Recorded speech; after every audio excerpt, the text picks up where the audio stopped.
नमस्कार, आप देख रहे हैं दैनिक भास्कर उत्तराखंड उत्तर प्रदेश। मैं हूं आपके साथ सपना पांडे। आइए डालते हैं एक नजर उत्तराखंड उत्तर प्रदेश की खबरों पर। गदरपुर से सामने आया 3 तलाक और मारपीट का मामला। पीड़िता ने नामजद दी तहरीर। सुप्रीम कोर्ट के आदेशों के बाद भी देश में ट्रिपल तलाक के मामले सामने आ रहे हैं। ऐसा ही एक मामला गदरपुर से सामने आया, जिसमें एक पीड़ित महिला शबीना ने नामजद तहरीर देकर बताया है कि उसके पति सरफराज ने उसके साथ मारपीट कर उसे 3 बार तलाक कहकर रिश्ता तोड़ लिया और उसके बाद उसे घर से भी बेदखल कर दिया। गदरपुर से हनीफ खान की रिपोर्ट। और शादी के बाद इन्होंने कोई काम नहीं किया है, इसी को लेकर झगड़े होते रहते हैं और आज इन्होंने मुझे तलाक भी दे दिया।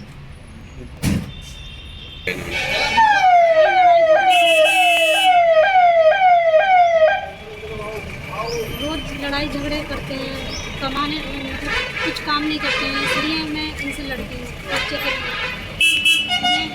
आज मैंने कुछ काम के लिए बोला तो उन्होंने मुझे तलाक दे दिया। मेरी एक बेटी है 6 महीने की। अभी मैं कुछ दिन पहले 4 महीने अपने मैके रह के आई हूँ, वो भी ये लेके आए हैं मुझे बुलाने के बाद, फिर भी इन्होंने कोई काम नहीं किया है जब से। गदरपुर के किस मार्ग? मैं इस्लाम नगर में रहने वाली हूँ, वार्ड नंबर 6 इस्लाम नगर। मायका सुल्तानपुर पट्टी। ये गदरपुर के इस्लाम नगर का एक मामला सामने आया है। इसमें एक महिला के द्वारा उसके पति पर आरोप लगाया गया है कि उसका पति उसे दहेज के लिए मारपीट और परेशान करता है और साथ ही साथ जब दहेज की डिमांड पूरी नहीं हुई तो उसने उस पर 3 तलाक देने का आरोप लगाया है और घर से बाहर निकालने का आरोप लगाया है। तहरीर प्राप्त हो गई है। संबंधित थाने को निर्देशित किया जा रहा है कि इस मामले में तहरीर प्राप्त करके FIR दर्ज की जाए और संबंधित के खिलाफ कानूनी कार्रवाई की जाए। मसूरी में फूटा व्यापारियों का गुस्सा। पेयजल निगम के खिलाफ किया प्रदर्शन। पेयजल निगम द्वारा बिछाई जा रही यमुना मसूरी पेयजल योजना के खिलाफ आज व्यापारियों का आक्रोश फूट पड़ा और व्यापारियों ने सड़कों पर आ गए। तो वहीं मसूरी व्यापार मंडल के अध्यक्ष रजत अग्रवाल के नेतृत्व में व्यापारियों ने ग्रीन चौक पर धरना प्रदर्शन किया और पेयजल निगम के खिलाफ जमकर नारेबाजी की। व्यापारियों का आरोप है कि पेयजल निगम द्वारा बिछाई जा रही पाइपलाइन का कार्य कछुआ गति से किया जा रहा है, साथ ही इसमें गुणवत्ता का भी ध्यान नहीं रखा जा रहा। तो वहीं पाइपलाइनों को बिना टेस्टिंग के बिछाने को लेकर भी व्यापारी आक्रोशित दिखे। मसूरी से अजीत कुमार सिंह की रिपोर्ट। हम तो ये उम्मीद कर रहे थे इस साल गर्मियों में पानी मिलेगा और जैसी स्थिति लग रही है इस बारी मसूरी की हेडलाइन होगी बिना पानी के मसूरी। ये बात पक्की है, लग रहा है, क्योंकि अभी से पानी की किल्लत होने लगी है, जो कि एक नेशनल न्यूज़ बन जाएगी, जिससे हम सबकी इमेज खराब होती है। सिर्फ मसूरी वासियों की नहीं, पूरे प्रदेश की। पर्यटन नगरी है, लगभग 30 लाख टूरिस्ट मसूरी हर साल आता है और वो क्या संदेश लेके जाएगा ये सोचिए। ऐसा शिमला का हुआ था कुछ साल पहले। पेयजल निगम द्वारा जो कार्य किया जा रहा है, हम इसके साथ हैं, हम इसके विरोध में नहीं है। हम इस पेयजल योजना के पक्ष में हैं, क्योंकि ये योजना 2053 तक मसूरी की जनता को पानी से राहत देगी। लेकिन काम की गुणवत्ता में और काम को मानकों पर ना उतर के करना, ये पेयजल निगम की बहुत बड़ी गलती है। सर्वप्रथम ना तो लाइनों का कोई ब्लूप्रिंट दिया गया, शहर में कौन सी लाइन कहाँ डलेगी, ना ही लाइनों की वेल्डिंग ठीक प्रकार से हो रही है। पानी की लाइनों को सीवर की लाइन के साथ डाला जा रहा है। किताबगंज में बिजली की लाइन जो अंडरग्राउंड थी वो तोड़ दी गई है। साथ में कई पानी की लाइनें टूट गई हैं। बालाहिसार की लाइन कहो है या हैप्पी वैली की लाइन कहे, यहाँ पे लाइनें टूट गई हैं। इसका बहुत बड़ा नुकसान जो है वो समस्त व्यापारियों को, नागरिकों को हुआ है। काम की गुणवत्ता की कमी अगर आप बताएं तो पूरे शहर में धूल धक्कड़ मलबा पड़ा है, कोई मलबा नहीं उठा रहे। 2 महीने पूर्व किताबगंज में कार्य पूरा हो गया था, लेकिन आज तक रिपेयर नहीं करी गई है। इस प्रकार से कई अनगिनत समस्याएं हैं जिसका व्यापारी और नागरिक साथ मिलकर विरोध कर रहे हैं और अब हमने ये मुहिम खोल दिया। हम विरोध करते रहेंगे जब तक उत्तराखंड पेयजल निगम जागेगा नहीं और कार्य ढंग से नहीं करेगा। पेयजल निगम द्वारा खानापूर्ति हो रही है, अपने आला अफसरों को खुश करने की तरीका है, ठेकेदारों से मिलीभगत है। मैं खुले शब्दों में कहूंगा ये पेयजल निगम जो है पूरा भ्रष्ट है और ठेकेदारों से मिलकर बड़े बड़े जो उत्तराखंड के बाहर के ठेकेदार हैं हमारे, मैंने सुना है RR कंस्ट्रक्शन कंपनी, कोई बहुत बड़ी कंपनी, उनके साथ ये भ्रष्टाचार में लिप्त है। और तभी इन्होंने लाइन की कनेक्टिविटी, जहां इन्हें आसानी नगर पालिका से NOC पैसे देके मिल गई तो उन्होंने ले ली, जहां पे इनके पैसे नहीं चल रहे वहां ये नहीं ले पा रहे।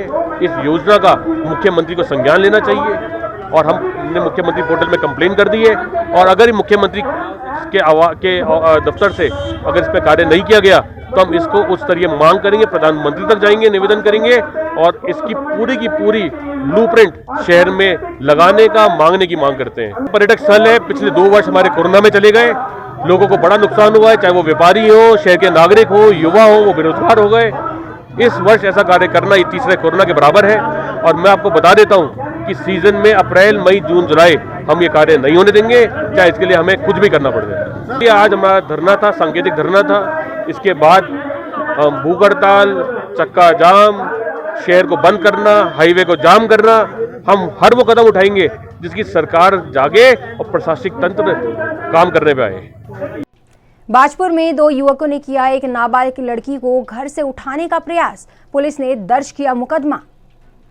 बाजपुर में एक विधवा महिला के घर में घुसकर देर रात पड़ोस के ही 2 युवकों ने उसकी नाबालिग बेटी का अपहरण करने का प्रयास किया, तो वहीं विरोध करने पर झूठे मुकदमे में फंसाने और जान से मारने की धमकी भी दी गई।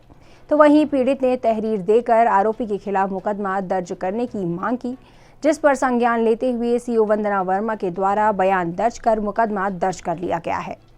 बाजपुर से मोहम्मद हनीफ खान की रिपोर्ट।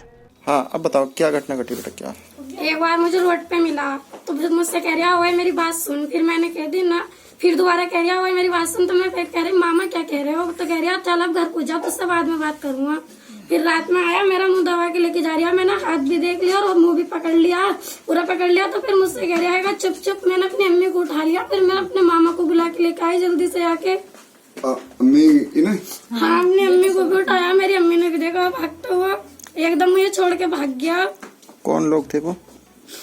सुनील और उसके साथ में 2 और भी होंगे, वो अकेला तो घुस नहीं सकता है। कहाँ के? यहीं के होंगे, इसके घर के ही। हाँ, कहाँ के हैं वो? आसपास के, पड़ोस के। एक नाबालिग लड़की है, उसके साथ उसके पड़ोस में रहने वाले एक युवक जिसका नाम सुनील है, उसने कुछ रात के समय घर में घुसकर कुछ छेड़खानी की है। तहरीर अभी प्राप्त हो रही है और जैसे ही इसमें तहरीर आती है, इसमें सुसंगत धाराओं में लड़के के खिलाफ मुकदमा पंजीकृत कर आगे कानूनी कार्रवाई की जाएगी। भाजपा या कांग्रेस में होगी हलचल? पूर्व सीएम हरीश रावत के घर आए दिन हो रही है बीजेपी के कद्दावर नेताओं की दस्तक। पहले मुख्यमंत्री पुष्कर सिंह धामी, फिर विधानसभा अध्यक्ष रितु खंडूरी और अब मंगलवार को भाजपा की 2 महिला विधायक पूर्व मुख्यमंत्री और कांग्रेस के वरिष्ठ नेता हरीश रावत से मिले। भाजपाइयों में हरीश रावत से मिलने की इस होड़ से सियासी हलकों में यह सवाल उठ रहा है कि राजनीतिक और वैचारिक रूप से ये कट्टर विरोधी आए दिन पूर्व सीएम के घर आखिर किस लिए दस्तक दे रहे हैं, जबकि उनकी अपनी पार्टी के नेता न केवल उनसे दूरी बनाए हुए हैं बल्कि उन पर टिकट बेचने जैसे संगीन आरोप भी लगा रहे हैं। बुलेटिन में आज के लिए बस इतना ही। जाने से पहले एक संदेश, कोरोना संक्रमण अभी खत्म नहीं हुआ है, तो इसे बचे रहने के लिए समय पर वैक्सीन लगवाएं, मास्क पहनें, सामाजिक दूरी का ध्यान रखें और बाकी खबरों के लिए देखते रहिए दैनिक भास्कर उत्तराखंड उत्तर प्रदेश।